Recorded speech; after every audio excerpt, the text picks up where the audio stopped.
focus on either. Yes, sir. Okay. The biggest surprise in this presidential primary being held today here in Florida would be if Governor George Wallace of Alabama somehow did not get a bigger vote than any of the other Democratic candidates on the ballot. And Governor Wallace is well aware that political leaders in his party are saying that the party will not give him the presidential nomination. All their predictions seem to be that he may win this inning, but he will not win the ball game. In any event, the governor is with us, and we're having a little difficulty trying to get a microphone to him now. Say a few words and let's see if you're on the air, Governor. Frank, is this. I think the party leaders are wrong. I'll even test the microphone by saying they are wrong about it. The people can do anything. And if the people take the notion, as it seems they're taken in Florida, they can change the direction of the Democratic Party, and I can win the nomination. Governor, you are best known perhaps for resisting school integration for years and years after the Supreme Court had ruled it to be unconstitutional. The Supreme Court has already given some rulings on busing. It's expected to give more. All indications are that they will rule that that is a constitutional procedure and will be required. Will you accept that as you have finally desegregation? I resisted for a long time the takeover of the public school system by the federal government. I predicted that chaos would result, and it has resulted all the way from Michigan to Florida. The matter of busing, if that's ever ground into the law, and that is the law, then of course you'll have to accept what is the law, but we're working within the political context to change the law. And the law can be changed. There's no law that's set that cannot be changed, but in the first place, busing of little school children is not the law. In fact, it's prohibited by the 1964 Civil Rights Act. And I believe the vote in Florida is going to impress the politicians in Washington that the trifling with the health and safety of black and white children in this matter is asinine and foolish. Governor, you're well aware that the Supreme Court so far has already ruled in favor of busing, and in every opportunity it's had to rule against busing laws or lower court decisions outlawing it, they've reversed it. The Supreme Court has not ruled that you have to have busing per se. They have ruled that you must do away with the dual school system. But they have said they are not busing to achieve racial balance, but only to abolish the dual school system. Well, the dual school system has been abolished. Schools are open now to anyone, regardless of who they happen to be. And so when they say that that's the case, they are not really telling it like it is. And even if that were so, the Congress can change the law by limiting the jurisdiction of the federal courts in the matter of school matters, or they can have a constitutional amendment submitted to the states.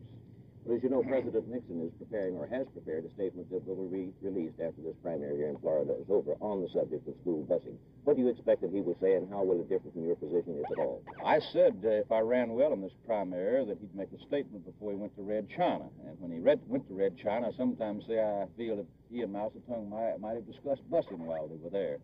I frankly think that the executive branch of the government is going to try and take action to do away with busing if I win the primary, and the people of this populous state, cross-section of American citizenry, show their displeasure and indignation, both black and white. And that might lead me to something else. There are other issues in this campaign. The next issue is the matter of lowering taxes in this country on the average working man and plugging the loopholes that have exempted $200 billion of tax, of income and wealth tax exempt. I think that in itself is one of the prime issues along with national defense. The busing issue is not the only issue, but it is a grave issue. With all the talk among the party leaders that you will not get the nomination in the Democratic Party, do you intend to stay within it all the way through the conventions, or? I intend to stay all the way. I'm going to primaries in other parts of the country, and when the party leaders say, Mr. O'Brien said he wouldn't give me any rooms in Miami, but he did give rooms in Miami. They said I could not get on the ballot in 50 states. In 1968, I did. And in my judgment, the mass of American people feel that they've been deprived. The middle-income average citizenry has paid no attention, that is, his aspirations, until tax paying time. They have paid attention to the exotic, and as a consequence, the middle class is ground into the dirt, businessmen, farmers, working people with high taxes.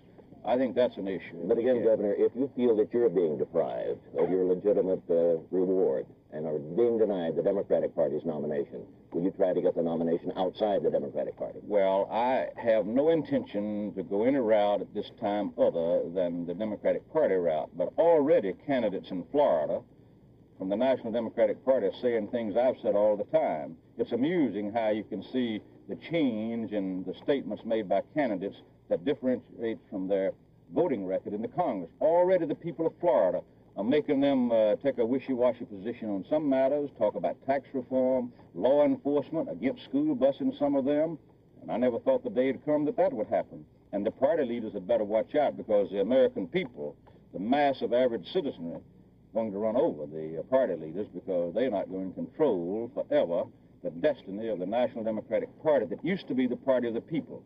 It ought to be the party of the people now, of all colors and races, and especially the average citizen. Governor Wallace, thank you for being with us this morning. Now here's a message that Barbara taped earlier.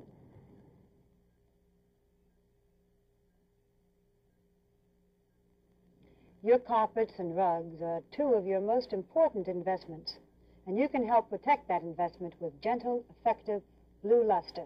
And there's an easy-to-use Blue Luster shampooer for rent wherever Blue Luster is sold. And the special formula is safe for your finest rugs and carpets. The gentle foam removes the dirt and leaves your carpet soft and beautiful. It's effective, economical Blue Luster, where you see this display for carpets so soft and so clean.